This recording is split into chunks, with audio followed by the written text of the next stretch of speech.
କାହିଁକି କାହିଁକି ବାସ୍ ଏ ଗୋଟିଏ ଶବ୍ଦ, କାହିଁକି ଏଇ ଗୋଟିଏ ପ୍ରଶ୍ନ ସେ ଲୋକମାନଙ୍କୁ ପଚାରିବ ଯିଏ କହିଥାନ୍ତି ତୁ ଜୀବନରେ କିଛି ବି କରିପାରିବୁନି, କୌଣସି କାମ କରିପାରିବୁନି, କାମ ତୋ ଦ୍ୱାରା ହେଇପାରିବନି, ଏସବୁ ଛାଡ଼ିଦେ, ଯୋଉଠି ଅଛୁ ସେଇଠି ଖୁସିରେ ରହ, ଯେମିତି ଅଛୁ ସେମିତି ଖୁସିରେ ରହ।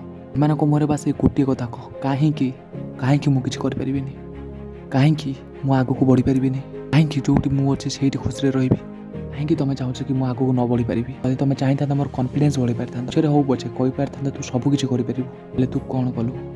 ସେଇଆ କଲୁ ଯାହା 90% ଲୋକ କରିଥାନ୍ତି। ନା ସେ ନିଜ ଜୀବନରେ ଆଗକୁ ବଢ଼ିଥାନ୍ତି ନା ଅନ୍ୟ କାହାକୁ ବଢ଼ିବା ପାଇଁ ଦେଇଥାନ୍ତି। ମୁଁ ଅଲଗା, ତୋଠାରୁ ବହୁତ ଅଲଗା, ତୋଠାରୁ ବହୁତ ଭଲ। ମୁଁ ଏହାକୁ ପ୍ରମାଣ କରିକି ଦେଖେଇଦେବି। ତୁ ଖାଲି ମୋର କାହିଁକି ପ୍ରଶ୍ନର ଉତ୍ତର ଦେ, ଏବେ ଏଇଠି ତୁ ଦେ ପ୍ରଶ୍ନର ଉତ୍ତର। ମୋତେ ବିଶ୍ୱାସ କରା କି ମୁଁ କିଛି କରିପାରିବିନି, ମୋତେ ପ୍ରମାଣ କରା କି ମୁଁ କିଛି ବି କରିପାରିବିନି। ଆକୁ ଯଦି ତୁ ନ କରିପାରିବୁ ତାହେଲେ ମୋତେ ଆଜି ଠାରୁ କେବେ ବି ତୋ ମୁହଁ ଦେଖେଇବୁନି। ମୋ ଜୀବନ, ମୋ ସମୟ ବହୁତ ମୂଲ୍ୟବାନ। ବେକାରିଆ ଲୋକମାନଙ୍କ ଉପରେ ନଷ୍ଟ କରିବାକୁ ଚାହୁଁନାହିଁ ମୁଁ।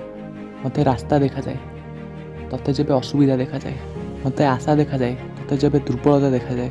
ମନେ ରଖ, ଯାହାକୁ ଯାହା ଦେଖାଯାଏ ତା ଭାଗ୍ୟରେ ସେୟା ହିଁ ଥାଏ।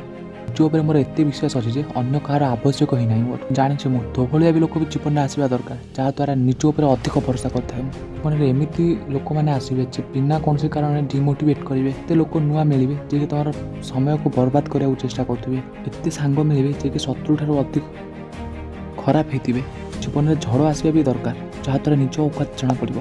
ଖରାପ ସମୟ ବି ଆସିବା ଦରକାର, ଯାହାଦ୍ୱାରା ସମାଜର ଔକାତ ବି ଜଣାପଡ଼ିବ। ଯିଏ ନିଜ ଔକାତ ଥରେ ଜାଣିଥାଏ ନା, ସେ କେବେ ବି କୌଣସି ବି ଭୁଲ କାମ କରିନଥାଏ। ଭୁଲ କାମ କରିବା ପୂର୍ବରୁ 10 ଥର ସେ ଭାବିଥାଏ। ଯଦି କୌଣସି ପ୍ରକାର ଭୁଲ ରାସ୍ତାରେ ପଛବେ ସତ୍ୟ ରାସ୍ତାକୁ ପଳେଇ ଆସ। ଏବେ ବି ସମୟ ବଦଳିନି, କିଛି ବି ବଦଳିନି, ଏବେ ବି ସମୟ